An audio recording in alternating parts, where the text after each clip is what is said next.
একথার জবাবে আমান হ্যাঁ সূচক মাথা নাড়ালো। ওর এই মাথা নাড়ানোতে সবার বুক কাঁপতে থাকলো অজানা ভয়ে। আদিত্য এবার ব্যতিব্যস্ত হয়ে আমানকে জিজ্ঞাসা করতেই থাকলো। পূর্বে সব ঘটনা মনে করে আমানের শরীর থরথর করে কাঁপছে। তা দেখে ওকে একটু পানি খাইয়ে সময় দিল নিজেকে সামলে নিতে। এরপর আমান জানালো, নাস্তা নিয়ে ফেরার সময় হঠাৎ ওদের পথ আটকে দাঁড়ায় কালো রঙের একটা গাড়ি। তারপর কিছু বুঝে ওঠার আগেই ওদের গাড়িতে তুলে নেয়। তারপর চোখ বেঁধে নিয়ে যাওয়া হয় একটা পুরনো গোডাউনে। ওটা কার গোডাউন, কোন জায়গা সে জানে না। ওখানে নিয়ে গিয়ে তাকে চেয়ারের সঙ্গে বেঁধে ফেলে।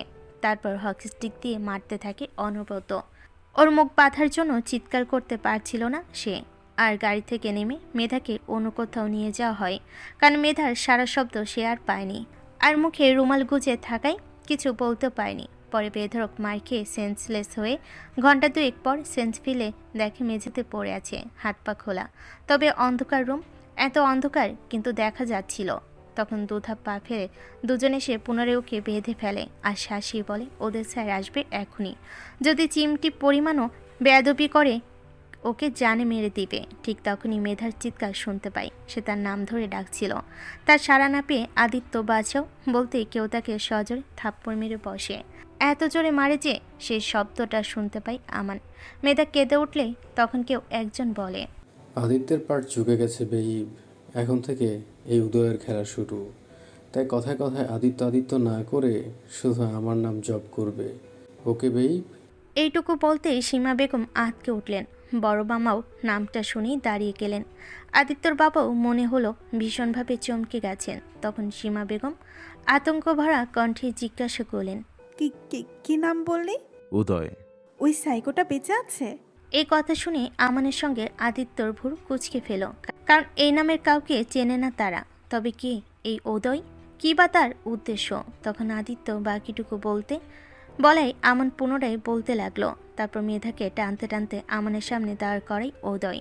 সে বুঝতে পারে তাদের উপস্থিতি, তবে চোখ বাঁধা থাকায় কিছুই দেখতে পায় না সে। তখন একজন এসে আমানের চোখ খুলে দেয়, রুমের লাইট জ্বালিয়ে দেয়। ওকে দেখে মেধার কাছে যেতে গেলেই পুনরায় থাপ্পড় মেরে দেয় উদয়। মেধাকে মেঝেতে পড়তে দেখে কিছু বলতেই ছটফট করলে তখন উদয় আমানকে বলে, ব্রো, তোমার ভাইকে বলিও কানা ল্যাংড়া দেখে তোমার নিজের গলায় একটা ঝুলিয়ে নিতে। আমার ফুল আমি নিয়ে গেলাম, সেই সঙ্গে তাকে এটাও জানিয়ে দিও এই ফুল আমার, এই ফুলের মধুর ভাগীদার শুধু আমি। সে যেন ভুলেও আগাছার মতো বাদ সাধতে না আসে। আর আসলে তাকে উপড়ে ফেলবো, দুইবার ভাববো না আমি। এখন তুমি অতি ভদ্র ছেলের মতো আমাদের বিয়ের সাক্ষী দেবে, ছটফট সাইন করে দাও, নয়তো এত আদর যত্ন করব জীবনেও ভুলতে পারবে না। এ কথা কর্ণকুহুরে পৌঁছাতেই আমান হতবাক হয়ে গেল। সে কি বলল? বিয়ের সাক্ষী? কাদের বিয়ে? আর ওর মেধাকে সে চিনল কিভাবে? তাছাড়া হঠাৎ বিয়ে বা কেন? কি উদ্দেশ্য এ ছেলের? নাকি কোনোভাবে ভয় দেখাচ্ছে? এতে কি লাভ? তখন এসব ভাবতেই ওর চোখ ভেসে উঠল আদিত্যর মুখ। তাতে ওর বুক কেঁপে উঠল অজানা ভয়ে। এখন যদি সত্যি সত্যি এদের বিয়ে হয়েই যায় তখন কি হবে? ফিরে গিয়ে আদিত্যকে কি জবাব দিবে? সে মেনে নিতে পারবে এই কষ্টটা, নাকি দুমড়ে মুছে শেষ হয়ে যাবে? ভাইকে এভাবে নিঃশেষ হতে দেখতে পারবে না সে। তাছাড়া চেনা নেই জানা নেই এমন ছেলের হাতে মেধাকে তুলে দিতে পারবে না। আপন বোন না হলেও নিজের ছোট বোনের মতোই ভালোবাসে সে। আর বোনের জীবন এভাবে ধ্বংস হতে দিবে না কিছুতেই না। প্রয়োজনে মার খেয়ে মরে যাবে, তবু সে সাইন করবে না। মেধা একমাত্র আদিত্যরই। আর ওদিকে হয়তো আদিত্য ব্যাকুল হয়ে ওদেরকে খুঁজছে, না পেয়ে কী অবস্থা সবারই কে জানে। তাছাড়া সীমা বেগম, উনি ওদেরকে আটকাতেন না।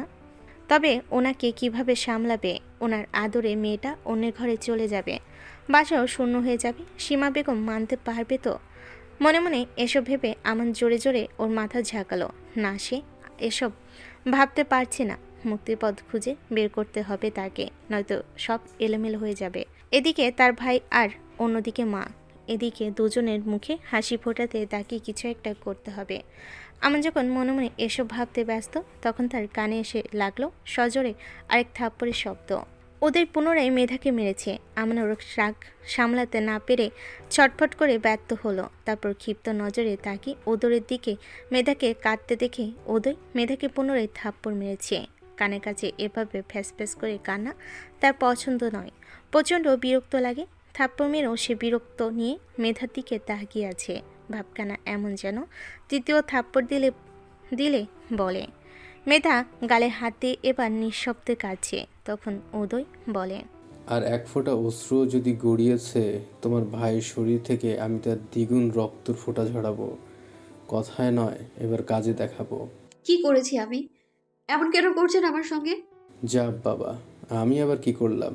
এখনো কিছু করিনি বেবি। তাছাড়া কেবল তো শুরু। ছেড়ে দিন আমাদের প্লিজ। আমি আপনার পায়ে পড়ছি, ছেড়ে দিন আমাদের।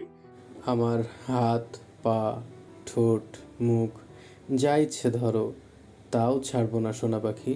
আমি আদিত্যকে ভীষণ ভালোবাসি, আমি ওর কাছে যেতে চাই। যেতে দিন আমায়। কথা দিচ্ছি আমি আপনার কথা কাউকে বলবো না। ওর নাম মুখে এনো জান জান। মেজাজ বিগড়ে গেলে খবর আছে তোমার। তুমি আমাকে ভালোবাসো, শুধু আমাকে। যখন ওরা কথা বলে ব্যস্ত তখন আমান উদয়কে ভালো করে লক্ষ্য করলো। বয়স আদিত্যের মতোই, সুদর্শন বডি, আভিজাত্যপূর্ণ পোশাকে স্মার্টনেস বেশ ভালোভাবেই ফুটে উঠেছে। চোখে মুখে তীক্ষ্ণতার ছড়াছড়ি, ঠোঁটে লেপটে আছে তাচ্ছিলের হাসি। এক কথায় উদয় নজর কাড়া সুদর্শন। ছেলে হয়ে এটা মানতে সে অনুদারতা করবে না। তবে মেধার কথা শুনে মনে হচ্ছে সে উদয়কে চেনে না, অথচ উদয় মেধাকে কিডন্যাপ করে বিয়ের প্রসঙ্গেও চলে এলো। এখন কথা হচ্ছে উদয় মেধাকে কিভাবে চেনে, নাকি ট্যাপে ফেলার জন্য তার নতুন চাল। তখন হঠাৎ উদয় কাউকে ডাকতে দুজন পুরুষ সেখানে উপস্থিত হলো, সম্ভবত উকিল ওনারা। এসে একটা ফাইল এগিয়ে দিল উদয়ের দিকে। উদয় সেটা দেখতে দেখতে আমানের মুখোমুখি দাঁড়ালো। তারপর ফাইলে দৃষ্টি নিবদ্ধ করেই বলল, তোমার সম্পর্কে খোঁজখবর নিলে ভালো কিছু শুনবে না। সাইকো, পাষাণ, হৃদয়হীন এসব বলবে লোকে। যদিও এর একটাও মিথ্যে নয়। এই সমস্ত গুণ আমার মধ্যে বিদ্যমান। এখন কথা হচ্ছে, এসব জেনেই মেধাকে আমার হাতে তুলে দেবে তুমি। নাও সাইন করো এতে। সময় নেই আমার হাতে। এ কথা বলে আমানের হাত খুলতে ইশারা করে একজনকে। সেই লোক এসে হাত না খুলে বেধড়ক মারতে থাকে তাকে। মার খেয়ে মেধা ওর নিকটে আসতে গেলে উদয় তাকে ধরে ফেলে। মেধা চিৎকার করে কেঁদে মারতে নিষেধ করলে সেই ব্যক্তি শোনে না, বরং আরেকজন এসে যুক্ত হয়। মেধা নিজের চোখে দেখতে পায় না আমিনের রক্তাক্ত দেহ। ওর পুরো শরীর কাঁপতে থাকে থরথর করে। ওর কাঁপুনি দেখে উদয় তাকে পেছন থেকে জড়িয়ে ধরে কাঁধে থুতনি রেখে বলল, আমি জানতাম তোমার ভাই হাত খুললে আমার উপর আক্রমণ চালাবে, তাই আগে ভাগে থার্ড ডোজ কমপ্লিট করে নিচ্ছি। ঠিক করছি না? তুমিই বলো। ইস, এসব নিয়ে চিন্তা করতে হবে না তোমার। আর কেঁদে কেটে কি করছো? এসব ঝামেলা মেটাতে আমি তো আছি নাকি? আমানের ততক্ষণে করুণ অবস্থা। সে মারের চোটে নিভু নিভু চোখে মেধার দিকে একবার তাকিয়ে জ্ঞান হারিয়েছে। তখন উদয় মেধাকে নিয়ে চলে যায় পাশের রুমে। তারপর আদিত্যকে মেরে ফেলার ভয় দেখে, আমানের লাশ গুম করার ভয় দেখে একটা সময় মেধা থম মেরে যায়। এটা বুঝে যায় ওদের হাত থেকে তার নিস্তার নেই। এই লোকটা কিছুতেই তাকে ছাড়বে না। সে আদিত্যকে আর পাবে না, চিরতরে হারিয়ে ফেলবে প্রিয় মানুষটাকে। তখন চলে যেতে উদ্যত হয়, পা জড়িয়ে বলে, আর আধা ঘন্টা ওয়েট করো। আদিত্যের লাশ দেখে না হয় নিজেকে আমার জন্য প্রস্তুত করো। সব নষ্টের গোড়া ওই আদিত্য, তাই না? ওকে ওর অবস্থা করেছি আমি। কোথায় সাইন করতে হবে? এ কথা শুনে ওদের চট করে দাঁড়িয়ে যায়। মুখভর্তি হাসি নিয়ে ঘুরে তাকায় মেধার মুখপানে। তারপর সুন্দর করে দেখিয়ে দেয় কোথায় সাইন করতে হবে। মেধাও সাইন করে পাথরে নাই বসে থাকে থম মেরে। উদয় নিজেও সাইন করে ঝটপট মেধার গালে একটা চুমু খেয়ে দ্রুত বেরিয়ে যায়। একটু পর কাজে এসে শরীয়ত মোতাবেক বিয়েও পড়ায়। এক বুক কষ্ট চেপে মেধাকে উদয় নামে কবুল উচ্চারণ করতে হয়। সে সঙ্গে না চাইলেও উদয়কে স্বামী হিসাবে গ্রহণ করতে হয়। আর উদয় জ্ঞান হারানো অবস্থায় সাক্ষী হিসেবে মেনে নেয় আমানের আঙ্গুলের টিপসাপ। তারপর মেধার নাকে রুমাল চেপে অজ্ঞান করে ফেলে। চোখের পলকে মেধা কিছু বুঝে ওঠার আগেই দ্রুত কোলে তুলে বেরিয়ে যায় সেখান থেকে। পরে আমানের জ্ঞান ফেরার পর নিজেকে আবিষ্কার করে নির্জন এক জায়গায় অদূরেই থাকে তার বাইক। মেধাকে আশেপাশে না দেখে সেই অবস্থায় ছুটে আসে ভাইয়ের কাছে। তারপর সবাইকে খুলে বলে তাদের সঙ্গে ঘটে যাওয়া একটা ঘটনা। সব শুনে আদিত্য টলটলে পায়ে নিজের রুমের দিকে অগ্রসর হয়। সবার ডাক উপেক্ষা করে দরজা আটকে উপর হয়ে শুয়ে পড়ে বিছানায়।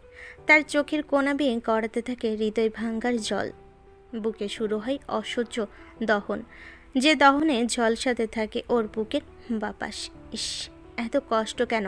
হারানোর ব্যথায় ধীরে ধীরে বুকটা কেন ছেয়ে যাচ্ছে এক বিশাল শূন্যতায়। কই তার মেধা, কই সে?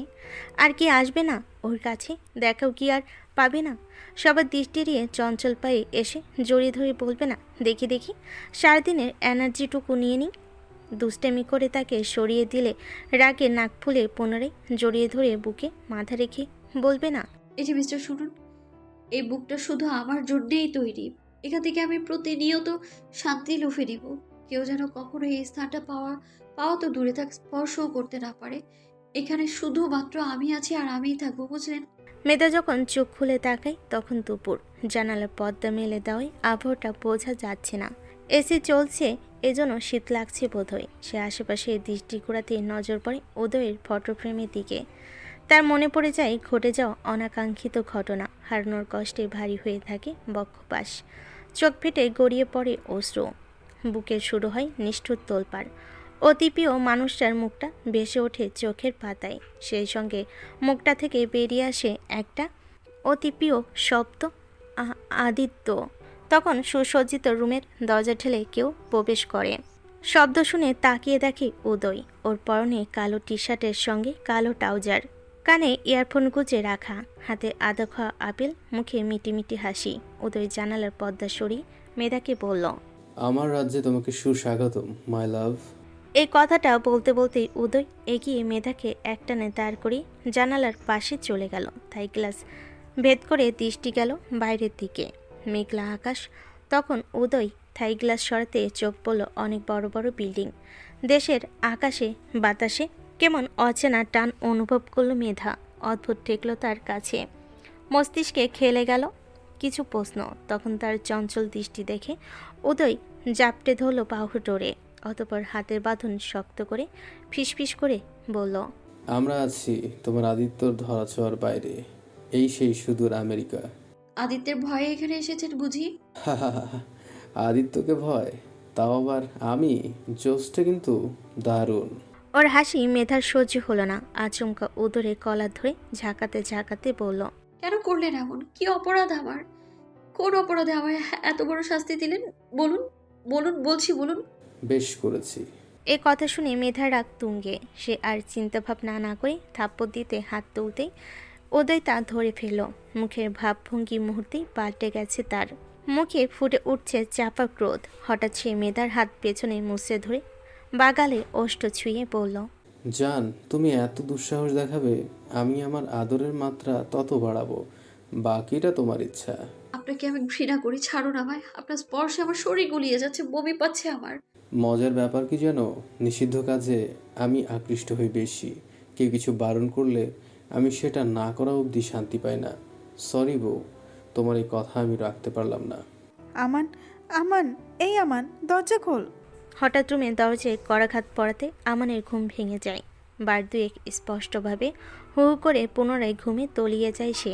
কিন্তু আবারও শক্ত হাতের বাড়ি পড়ে ওর দরজায়। এবার সে প্রচণ্ড বিরক্তি নিয়ে উঠে বসে, মুখে শব্দ করে চোখজোড়া খুলতে চেষ্টা করে।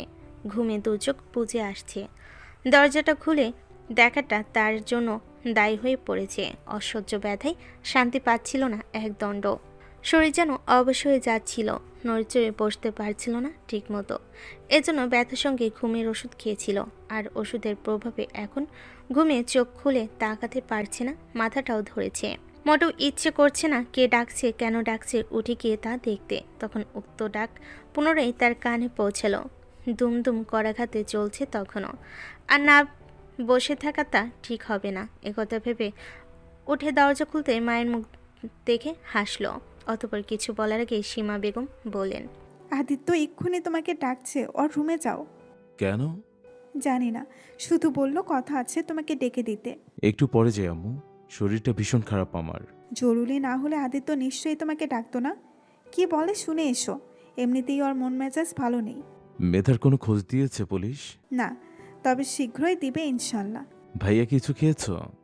জ্বর এসেছে, তা কমেছে? জ্বর কমেছে, তবে কফি ছাড়া কিচ্ছুটি মুখে তোলেনি। ও আচ্ছা, তুমি যাও, আমি গিয়ে দেখি কি বলে। এ কথা বলে আমান আদিত্যের রুমের দিকে পা বাড়ালো আর সীমা বেগম চলে গেলেন নিজের কাজে। মনটা ভীষণ খারাপ ওনার। বাসাটা কেমন শূন্য শূন্য লাগছে। মেধার হাসি কানে বিঁধছে না।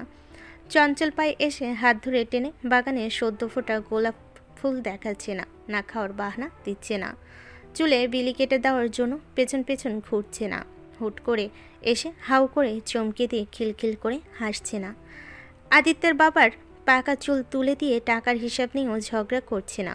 প্রয়োজনীয় জিনিস না পেয়ে বাড়ি মাথায় তুলছে না। এত নিশ্চুপ বাসা উনি চাননি। উনি সবসময় চান ওনার বাসা হাসি খুশি সুখে ভরে থাকুক, কিন্তু বাসার হাসি যেন হারিয়ে গেছে, মলিন করে দিয়েছে চারিপাশ। এ কথা ভেবে উনি নিঃশব্দে কাঁদতে লাগলেন। মেধার বাবাকে কথা দিয়েছিলেন মেধাকে যত্নে রাখবে, ছোট বোনের শেষ স্মৃতিটুকু আজীবন নিজের কাছে রাখবে, কিন্তু হলো কই? দমকা এক ঝড় সব উল্টে পাল্টে গেল। সুখপূর্ণ সংসারে এখন সুখের অভাব। ওদিকে আদিত্যের দিকে তাকানো যায় না। ছেলেটার মুখ দেখলেই বুক ফেটে যায়। খাওয়া দাওয়া ছেড়ে দিয়েছে। তার চেয়ে উনি অবগত আদিত্য মেধাকে ভীষণ ভালোবাসে।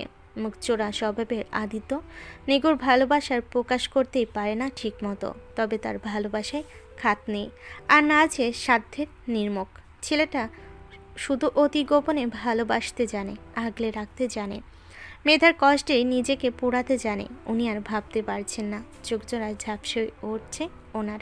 চোখের পানিতে রাস্তা দেখতে না পেয়ে সেখানেই বসে পড়লেন। মুখে আঁচল গুজে অঝরে কাঁদতে লাগলেন। সেই সঙ্গে একটা কথাই বারবার বলে যাচ্ছে, মেধামা, আমার ফিরে আয় মা, তোকে ছাড়া আমার ভালো নেই। তোর আদিত্যও ভালো নেই রে, একটুও ভালো নেই। এ কথা ভেবে সেখানে বসেই অশ্রু বিসর্জন দিতে থাকলেন। সহধর্মিনীর কথা বুঝে আদিত্যের বাবার নেত্রেও অশ্রু জমা হলো। মেধাকে উনি নিজের মেয়ের মতো দেখেন, খুব ভালোবাসেন।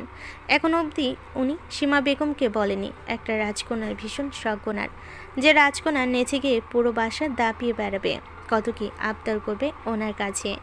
মন মতো জিনিস না পেলে নাক ফোলাবে, ঠোঁট উল্টে কেঁদে দিবে, আরও কত কি। আদিত্য আমান হয়ে সীমা বেগমের জটিল সমস্যার কারণে ওনাকে জরায়ু অপারেশন করতে হয়েছিল। ফলে চিরতরে মাতৃত্ব হারান সীমা বেগম। কথা শুনে যদি সীমা বেগম ভেঙে পড়েন, কষ্ট পান, তাই কখনো রাজকন্যার কথা বলা হয়নি। তবে ওনার এই শখ পূরণ হয়েছে মেধার মাধ্যমে। মেধা এমন একটা মেয়ে সবাই দেখে বলবে ভীষণ ভদ্র, তবে সে ভীষণ চঞ্চল দুষ্টু প্রকৃতির।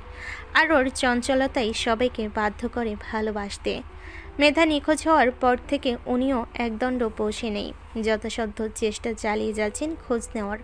বড় ছেলের মুখের হাসি ফিরিয়ে না দেওয়া অবধি উনি শান্তি পাচ্ছে না। বাবা হয়ে উনি সহ্য করতে পারছেন না ছেলের মলিন মুখ, অশ্রু ভেজা টইটুম্বুর চোখ। হঠাৎ ফোনে কল আসাতে ওনার এসব ভাবনার ছেদ ঘটল। চোখ মুছে গলা পরিষ্কার করে উনি কথা বলতে বলতে দ্রুত প্রস্থান করলেন। আদিত্য সদ্য গোসল সেরে রুমে এসেছে। হাতে থাকা ভেজা তোয়ালে দিয়ে মাথা মুছছে। মুখভঙ্গি অত্যন্ত স্বাভাবিক। তখন দরজায় নখ পড়াতে ভেতরে প্রবেশের অনুমতি দিল।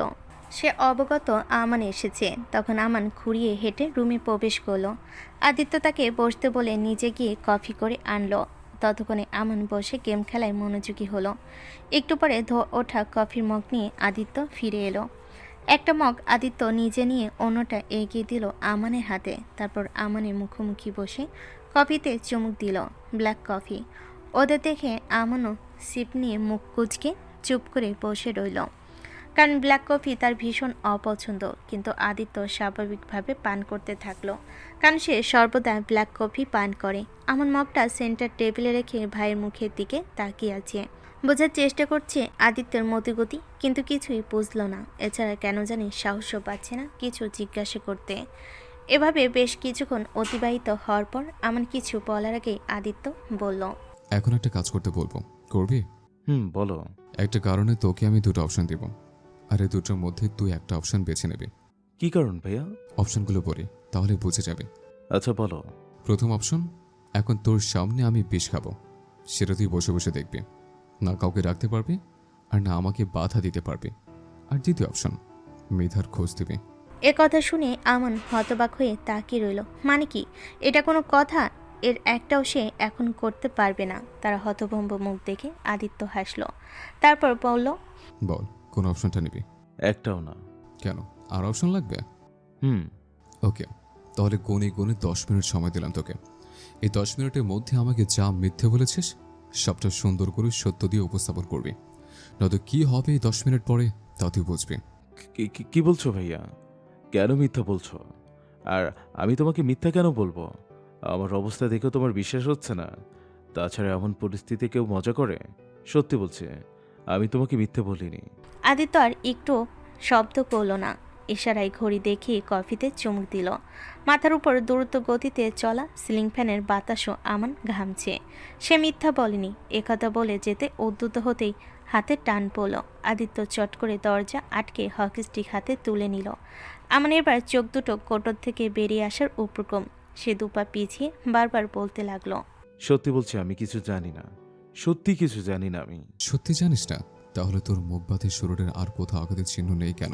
মেরে সেন্সারে ফেলেছিল না তোকে? আচ্ছা, যে মেরেছে তার শরীরের শক্তি নেই নাকি?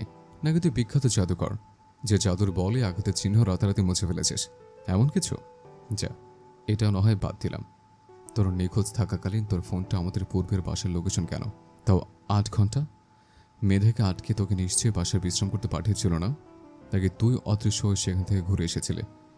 ফোন হারায়নি এটাও শিওর, কারণ ফোন বর্তমানে তোর কাছে রয়েছে। একটু আগে ফোনে গেমও খেলেছিস। আর কিডন্যাপারের নামটা কি যেন বলেছিলে? ও হ্যাঁ, উদয়। তাকে কিভাবে চিনিস তুই? ও, বাবা মায়ের থেকে উদয় নাম শুনেছিলে না? আর সেখান থেকেই যা, এসব কিছু বাদ দিলাম। এবার বল, বেধড়ক মার খেয়ে আত্মারা হয়ে বাইক চালিয়ে বাসে আসলে কিভাবে? না মানে ভাইয়া, বল, আমি শুনতে চাচ্ছি। আর শুনবো বলেই ডেকেছে। মনের জোরে। তো মনের জোরে তখন আমাকে কল করিসনি কেন? বল কেন? ফোনে চার্জ ছিল না। একথা বলে আমান পিছু সরতে লাগলো। রাগে আদিত্যর মুখ থমথম করছে। সমস্ত রাগ যেন তার মুখে ফুটে উঠেছে। একের পর এক মিথ্যা বলে যাচ্ছে। ওর মনে ভয় ডর কিচ্ছু নেই। একবারও ভাবছে না এখন ওর কি হবে, কি জবাবই বা দিবে সে। তার যে সব জোরাজুরি শেষ। তবে আমান এটা বুঝে গেছে সে ধরা পড়ে গেছে। আদিত্য সবটা জেনে গেছে, নয়তো আদিত্য তাকে ডেকে এভাবে কথা বলতো না।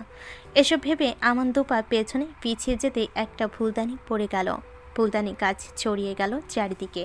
আদিত্য তখনও হকি স্টিক হাতে ওর দিকেই তাকিয়ে আছে। সে মূলত দেখছে তার ভাইয়ের মিথ্যার দৌড় কত দূর। সে কতভাবে মন করা মিথ্যা বানাতে পারে আর মিথ্যা দিয়ে সত্যকে চাপা দিতে পারে। তখন আমান পেছনে কাজ দেখে দাঁড়িয়ে গিয়ে আমতা আমতা করে বলল, না, মানে আমি সত্যি নির্দোষ। কেউ তোমাকে ভুল বুঝিয়েছে হয়তো। আদিত্য এবার আর নিজের রাগ সামলাতে পারল না। ওর হাতে থাকা হকি স্টিক দিয়ে মারতে থাকলো আমানকে, যার গায়ে কখনো হাত তুলেনি। বহুবার অন্যায় করার পরও ছোট ভাই বলে ছেড়ে দিয়েছে, মাফ করেছে। কিন্তু আজকে সহ্যের সীমা ছাড়িয়ে গেছে। ছোট ভাই বলে আদর আদরে বাদর তৈরি করেছে। সে বাদর লাইপে ঘাড়ে উঠে এখন কলিজায় থাবা বসাচ্ছে। আদিত্য রাগ চূড়ান্ত সীমানায়। ওদিকে মার খেয়ে আমান চিৎকার শুরু করেছে। তার দেহ আঘাত করা হকি স্টিকের বাড়ি যেন মাংস থেতলে দিচ্ছে। মারের জায়গাগুলো জ্বলে পড়ে যাচ্ছে। অসহ্য ব্যথা অনুভব হচ্ছে। মার থেকে বাঁচতে বার দুয়েক হকি স্টিক আটকে ধরে আমান। আদিত্য তাতে আরও রেগে যায়। ওর হাত থেকে তা ছুটিয়ে আবার মারতে থাকে। ওদিকে সীমা বেগম ঝাড়ু হাতে রান্নাঘরের দিকে যাচ্ছিলেন। রান্নাঘরে তাক গোছাতে গিয়ে চিনির বয়াম পরে চিনি ছড়িয়ে ছিটিয়ে একাকার অবস্থা। এ বয়াম খুলে রেখেছে মেধা, কারণ এই বাসাতে একমাত্র সেই কোনো কিছু ছাড়া চিনি খায়। মুখ ভর্তি চিনি নিয়ে টিভি দেখা, ঘর গোছানো, চুল বাঁধা, বই পড়া তার অভ্যাস। মেধার কথা মনে হতে ওনার মনটা খারাপ হয়ে গেল। দীর্ঘশ্বাস বেরিয়ে এলো। তারপর উনি রান্নাঘরের দিকে চলে গেলেন। যতটুকু সম্ভব চিনি তুলে ঝাড়ু দেওয়ার জন্য উদ্যত হতেই শুনতে পেলেন আমানের চিৎকার। প্রথমে আমান খেয়াল করেনি, কারণ আমান মাঝে মধ্যেই গলা ফাটিয়ে গান গায়। উনি প্রথমে তাই ভেবেছিলেন, কিন্তু যখন শুনতে পেলেন, আম্মু গো বাঁচাও, আম্মু বাঁচাও, মরে গেলাম আম্মু। ভাইয়া আমি কিচ্ছু করিনি ভাইয়া। বলে প্রাণপণে চিৎকার করছে। সীমা বেগম ছেলের চিৎকার শুনে ঝাড়ু ফেলে ছুটলেন আদিত্যের রুমে, কারণ উনি তো পাঠালেন আমানকে আদিত্যের রুমে। আর আদিত্যই তো বলল জরুরি কথা আছে। আমানের চিৎকার শুনে উনি ব্যস্ত হয়ে আদিত্যর রুমে দরজা ধাক্কাতে ধাক্কাতে বলতে লাগলেন, আদিত্য বাবা, আমার ভাইকে এভাবে মেরো না বাবা। কি করেছে সে বলো আমাকে। আদিত্য, আদিত্য। মায়ের কথা শুনে আমানের দেহে পানি ফিরে এলো, অর্থাৎ মা এসেছে তাকে নিশ্চয়ই বাঁচাবে। একবার এখান থেকে বের হতে পারলে আর বাসাতেই আসবে না। মনে মনে এসব ভেবে উঠে দাঁড়াতেই আদিত্য সজোরে একটা বাড়ি দিল হাঁটুতে। সে পুনরায় কুকিয়ে উঠে বসে পড়ল মেঝেতে, বাম হাতের তালুতে বিঁধল ভাঙা কাচ।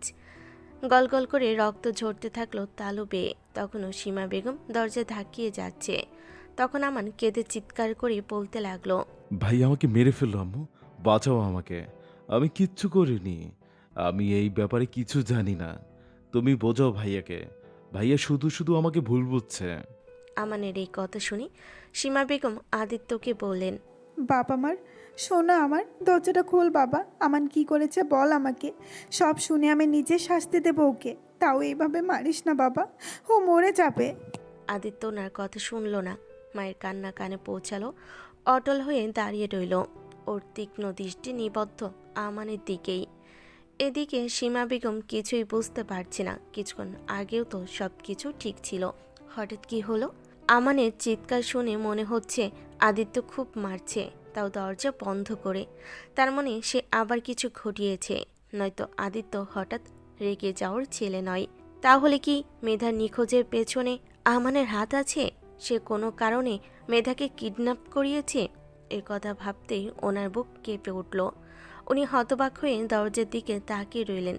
যদি এমন হয় তাহলে ওনার সংসারটা আর জোড়া লাগানো সম্ভব হবে না। উনি জানেন আদিত্যর রাগ সম্পর্কে, ধৈর্য সম্পর্কে। তখন আবার আমানের চিৎকার ভেসে এলো। আদিত্য ওর পায়ের গিরা বরাবর দোঘা বসিয়ে দিয়েছে। সঙ্গে সঙ্গেই আমান চিৎকার করে উঠে আদিত্যর দুই পা জড়িয়ে ধরে বলতে লাগলো, আর আর মেরো না ভাইয়া, প্লিজ মেরো না, মরে যাব আমি, আর করব না, এবারের মতো মাফ করে দাও, এমন ভুল আর জীবনেও করব না। কি করবি না করবি ওটা পরের সাবজেক্ট। এখন বল, মেধা কোথায়, কোথায় রেখে এসেছিস তাকে? যেখানে ওদের কাহিনী ফেক, সেখানে ওদের কাছে থাকার প্রশ্নই আসে না। সময় আছে, মার খেয়ে মরতে না চাইলে সত্যিটা বল। তবে এবারও যদি মিথ্যা বলিস তাহলে ওয়াদা করছি তোকে মেরে আমি জেলে যাব। দরজার বাইরে দাঁড়িয়ে সীমা বেগম এ কথা শুনতে পেলেন, আর শুনলেই ধপ করে ওখানেই বসে পড়লেন। অবশেষে এই দিনও দেখতে হলো, ছোট ভাই হয়ে বড় ভাইয়ের সঙ্গে এমন করতে পারে? তার বিবেকে বাঁধল না? এত অধপতন! মেধা তার বোন, কিভাবে পারল এহেন নিকৃষ্ট কাজ করতে? একবার কি স্মরণ হয়নি নিজের মায়ের মুখটা? একটু কি মনে হয়নি মা জানলে কষ্ট হবে? এ কেমন সন্তান পেটে ধরেছেন উনি?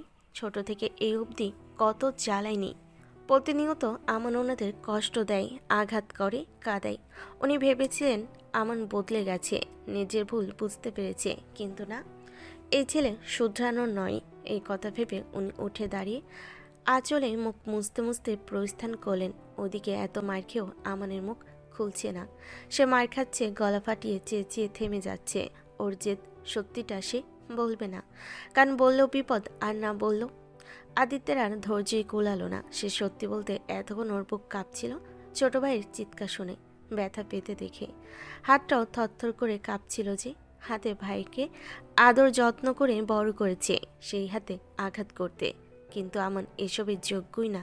সে এসবের মূল্য কখনো দেয়নি, দিবেও না। সে সারা জীবন স্বার্থপর ছিল, আছে আর তাই থাকবে। কিন্তু সত্যি ওকে জানাতেই হবে, না হলে মেধাকে উদ্ধার করতে পারবে না। ওর প্রাণ পাখিটা কোথায় আছে, কেমন আছে কে জানে। হঠাৎ ওর মনে হলো মেধাকে কোনো রকম কষ্ট দেয়নি তো পাশা নামান, কিছু খারাপ ঘটেনি তো মেধার সঙ্গে। ওকে না দেখতে পেয়ে কষ্ট পাচ্ছে নিশ্চয়ই, বারবার হয়তো ডাকছে ওর নাম ধরে। এ কথা শুনে আদিত্যর রাগ পুনরায় চড়াও হলো। সে আর না ভেবে মারতে থাকলো আমানকে। একের পর এক মার খেয়ে লুটিয়ে পড়ল মেঝেতে। হকি স্টিক ধরতে গেলে আদিত্য পা দিয়ে সরিয়ে দিল আমানের হাত। শুনল না আমানের আকুতি মিনতি, তার হৃদয় স্পর্শ করলো না ছোট ভাইয়ের ছটফটানি। এ পর্যায়ে আমান যখন দেখলো আর আদিত্যকে থামানো সম্ভব না, তখন সে বলতে লাগলো, বলছি ভাইয়া, সব বলছি, সত্যি সব বলছি, প্রমিস। তখন আদিত্য মার থামিয়ে হাঁপাতে হাঁপাতে বলল, তোকে মেরে আমার স্বাদ মেটেনি, তুই বলো থামালেই মার শুরু। নে এবার স্টার্ট কর। গরু পেটা করতে গিয়ে ঘামে ভিজে গেছে তার পুরো শরীর, নেত্র জোড়া হালকা লাল বর্ণ, কানে পাশ বেয়ে গড়িয়ে যাচ্ছে চিকন ঘাম। মেরুন রঙা টি শার্টের বুক পিঠ ঘামে ভেজা আমান ভাইয়ের এহেন রূপ দেখে মুষড়ে পড়েছে। ওর এখন মনে হচ্ছে সে ভুল করেছে, এমন করাটা তার উচিত হয়নি। আদিত্যের শান্ত রূপ দেখে সে ভুলে বসেছিল তার ভাইটা ভালোর সঙ্গে ভালো, আবার মন্দের কাল। সত্যি বলবে বলে বলছে না দেখে আদিত্য আরেকটা বাড়ি বসানোর আগেই আমান ব্যথায় কুকরাতে কুকরাতে বলল,